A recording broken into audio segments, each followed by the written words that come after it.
Hello and welcome to this presentation, Exchange Future for Physical, sometimes referred to as EFP, or it's also known as Against Actual. In this example, we're going to look at a situation where we have two participants in the underlying physical market who have currently futures hedges in place and wish to coordinate between themselves the physical exchange of the goods and at the same time orchestrate via their brokers or clearing members closing out the futures contracts. And the reason they want to do this is because it allows them to overcome any issues of execution risk. That is to say, sometimes when you have a physical position and you want to offset that physical position whilst you have a futures hedge in place, it may sometimes require you to do at least two transactions, in which case by the time you do the physical trade, the futures market price may have moved, and then that may adversely affect you when you come to take off the futures position, and that can affect the outcome of the hedge. So let's look at this example then, where we have a grower who is long the physical and currently has a short futures hedge. In other presentations we explain what it means to be long of the underlying market and why you need to sell futures to hedge.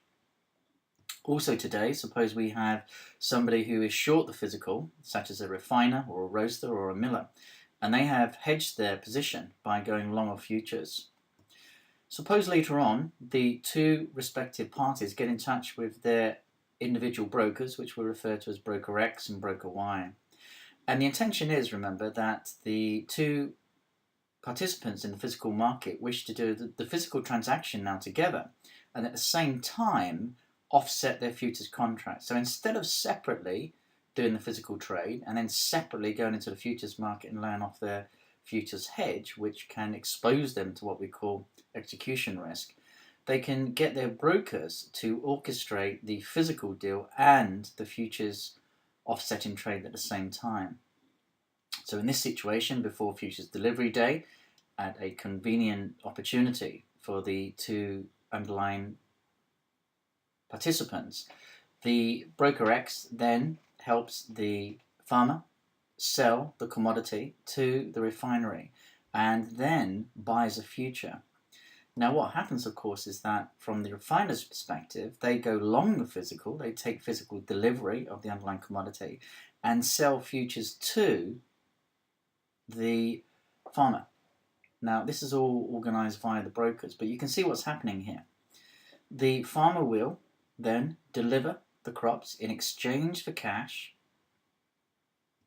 so that on a net basis then the farmer has delivered the physical and closed out the future, and the refiner has, in this example, received the physical and at the same time closed out their futures contract. So just to summarize then, an exchange future for physical is a convenient way in which participants in the underlying market who may already have an existing futures position can enter into an agreement where they can do the physical transaction between themselves and at the same time orchestrate a situation where they can close out the future in a pre-arranged trade. Of course, they have to inform the exchange where the futures contract was originally conducted of their transaction, but the exchange is more than happy to facilitate this because it enables the two participants, as we've seen in this example, to benefit because it avoids execution risk, that is timely risk when it comes to doing two transactions in two different markets.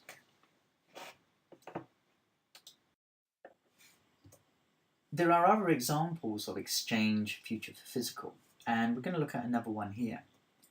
Suppose, as before, the grower is long of the physical and hedged with a short futures position today. Only this time the refiner or the roaster or the miller or the manufacturer is short of the physical but does not have a hedge in place at the moment. But what they want to do is to, in a short while, go long of the physical and store the physical. And of course, if they're storing the physical, they may want to hedge against falling physical prices. So they need to, in that situation, when they go long of the physical, at the same time, ideally, sell futures in order to protect themselves against falling prices in the physical market. So again, what can happen is that later on, the two participants via their brokers arrange a transaction where they can do both physical legs and futures transactions at the same time. So in this example, the farmer will go short of the physical and buy futures to close out their original short futures position, and the refiner will go long of the physical and sell futures. Now, notice that the farmer will, of course, deliver the physical, and the refiner will hand over the cash in receipt of the physical. So the farmer has achieved their objective, which is to deliver the physical and close out the futures simultaneously without any execution risk. The net position as far as the refiner goes is that they have received the physical, and they're not going to use the physical for production purposes immediately. Remember, they're going to store it, and of course if they're storing, they're worried about physical prices falling. So therefore they need to have in place a short futures hedge, which of course they do because, remember, having gone long of the physical, they sold futures to the farmer, and that leaves the refiner then in a nice hedged position. Let's look at one more example of an exchange future for physical. Suppose we are a farmer or a farmers cooperative and we're long the physical but have no futures hedge in place at the moment. Notice also that the refiner is short of the physical and also has no futures hedge at the moment and wishes to, in a short while, go long of the physical, not to consume the physical but to store it. Now, later, suppose via their respective brokers, the farmers cooperative delivers the physical to the refinery, but notice on this particular occasion that the farmer cooperative buys futures, and the reason for this might be because the farmers cooperative could have committed additionally to deliver physical to other refineries and is concerned that they may not have enough of their own produce to satisfy this obligation. So what the farmers cooperative might do is to buy futures, because on a later date they may need to go into the market and acquire the physical commodity from another farmers cooperative, for example, in order to satisfy their obligation to deliver the commodity to the other refineries. So it's sensible, therefore, that the farmers cooperative buys futures in order to protect themselves against rising commodity prices. Now, if the farmers cooperative does deliver the physical to the original refiner, that means that the original refinery then goes long of the physical and they will sell futures. And what happens then is that the commodity is delivered and the cash is exchanged. And so the net position then for the farmers cooperative is that they've delivered the physical and they've covered themselves with a long futures position.